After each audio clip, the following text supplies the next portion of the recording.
네, 마감전 업앤다운 김대복 전문가 연결했습니다. 안녕하십니까?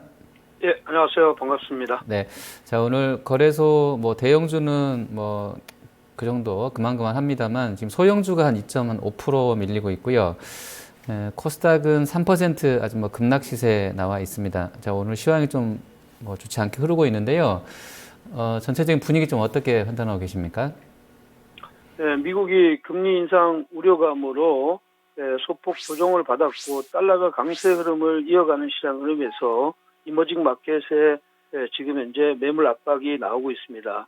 우리 시장도 지금 현재 대형주, 소형주 구분할 건 없지만 대형주보다는 중소형주들의 하락폭이 깊게 나가는 이런 시장 흐름인데 아직까지는 코스피가 2020이라는 단기 지지라인을 지켜주는 단기 조정 흐름이고 코스닥은 일단 급락세를 보이면서 단기 트렌드를 이탈하는 이런 시장 흐름이 나오고 있다 이렇게 보니까요. 시장은 단기 조정 흐름 국면으로 진입했다 이렇게 보겠습니다. 네, 자 그러면 상승과 하락 종목들 좀 분석해 보겠습니다. 지금 워낙에 한 1950, 60개 정도 되는 종목들 중에서 한 80% 이상이 뭐 거의 대부분의 종목이 다 이제 밀리고 있는 것으로 봐야 될 것 같습니다. 좀 좋지 않은데요. 자, 먼저 상승 쪽 그래도 지금 한미약품이 1조 한 1000억 거래되면서 지금 한 15% 여전히 좀 급등권에 나와 있습니다. 한미약품 먼저 좀 볼게요. 이 종목은 좀 뭐 갖고 계신 분들은 홀딩하는 전략이 유효하겠습니까? 예, 한미약품 같은 경우에는 뭐 가지고 있는 사람들의 보유의 영역이라고 봐야 되겠고요. 지금 현재 시장은 이제 이번 계약이 이제 약 한 5천억 규모의 시장 흐름인데 이건 뭐 기술 수출이고요.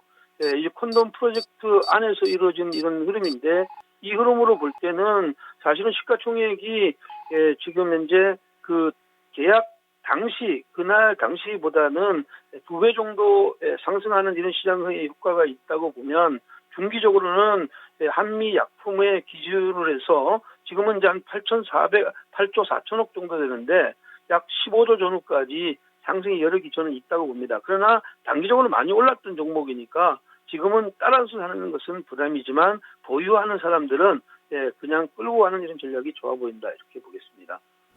네. 자, 그리고 역시 제약주 내에서 JW 중에 신약이 지금 오늘 거의 900억 가량 거래되면서 한 20% 가량 빠르게 좀 올라와 있는데요. 자, JW 중에 신약은 뭐 호재성 재료가 있겠습니까? JW 중에 신약은 역시 이제 자회사 JW 크로아젠의 지금 이제 수지상 치료에 대한 치료제에 대한 기대감이죠.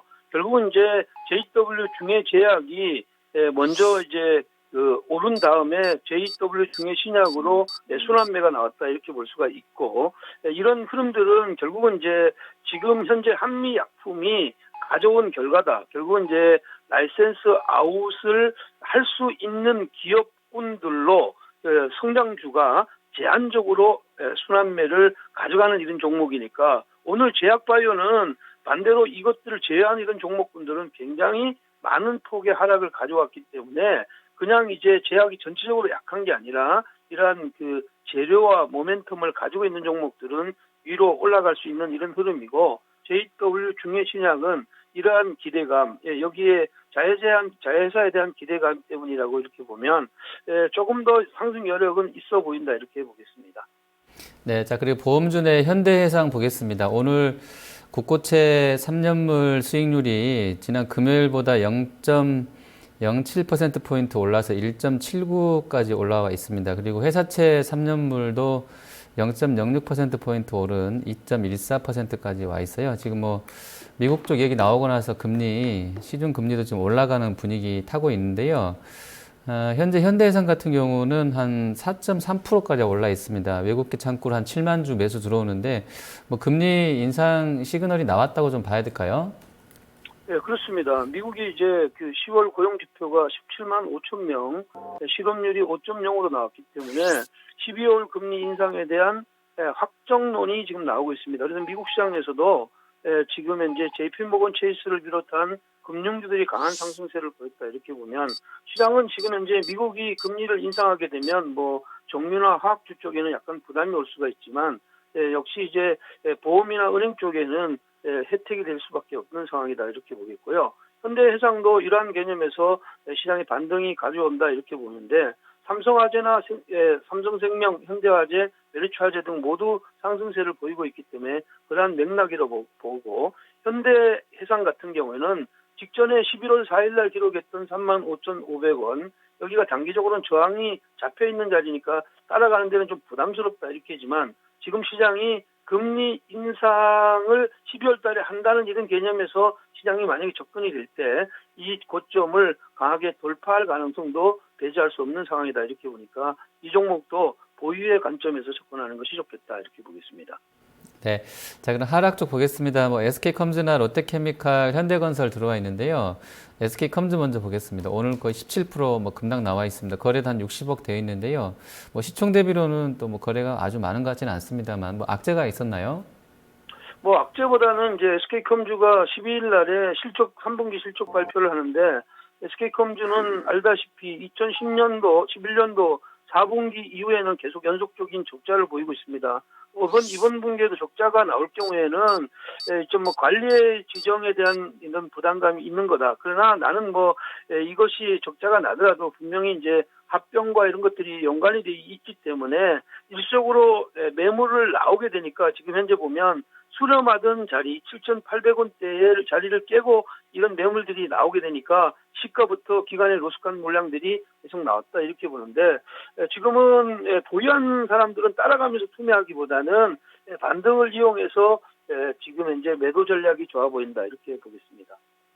네, 자, 롯데케미칼은 29만 원에서 그냥 스트레이트로 한 6만 원 가량이 그냥 빠져 있습니다. 2주도 안 걸린 것 같아요. 아주 급락이 이어지는데요. 오늘도 거의 5.5% 밀립니다. 유가 좀 움직임이 있었고요. 또 달러 강세 가게 되면서 약간에 대한 우려감들도 있는 것 같습니다. 중국 시황은 올라갑니다만 경기 지표들 수출 동향 같은 거 보더라도 10월 달에 예상보다 좀 하이하게 나왔던 부분들이 있는데요. 자, 롯데케미칼 같은 이 자본제군 그동안에 주도주격이었던 성격을 띠고 있는 종목인데 어떻게 좀 대응해야 되겠습니까? 일단 화학주들 같은 경우는 지금 유가가 하락하게 되면 약간 부담은 있는 건데 우리나라 화학주들 특히 우리나라 NCC 같은 경우는 에탄올 크래커보다는 유리한 상황입니다. 그것이 화학주들이 유가가 빠졌다 해서 내려오는 건 아니다. 이렇게 저는 판단하고 있고 오히려 롯데케미칼 같은 경우에는 이번에 이제 삼성 정밀화학의 화학 부분을 인수하면서 고용 문제 이런 것들이 부담이 되는 이런 상황이죠. 원래 회사가 어떤 회사를 인수할 때는 그 인수 합병되는 회사보다 인수하는 회사가 일단 기본적으로 롱, 숏 포지션에서 숏포의 매도를 받게 돼 있는 거죠. 단기적으로는 그런 면이 있는데 오늘 200일선이 지지선이 무너지게 되니까 기관의 로스칸 물량이 나오고 있다 이렇게 보는데 저는 이거 단기적으로는 언더 슈팅 영역이라고 봅니다. 이렇게 해서 보면 이런 것들은 오히려 종가 무렵에서 천천히 저점에서 매수하는 이런 자리가 아닌가. 그건 따라가면서 매도하는 자리가 아니다. 이렇게 보겠습니다. 네. 자, 현대건설은 지금 나오는 이야기가 오전장부터 중소건설업체들 구조조정 이슈가 좀 또 부각이 또 되는 것 같습니다. 워낙에 이제 플랜트 쪽을 하고 있기 때문에 유가 하락 관련된 이슈도 있었던 것 같은데요.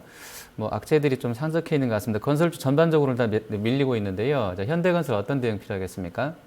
네, 현대건설도 마찬가지로 지금 산업재 군단이고 산업재가 이번에 10월 중순부터 하락폭이 깊죠. 특히 이제 삼성 엔지니어링의 실적 부진이 건설주 전반의 하락을 한 단계 더 레벨 다운 시켰다 이렇게 보입니다.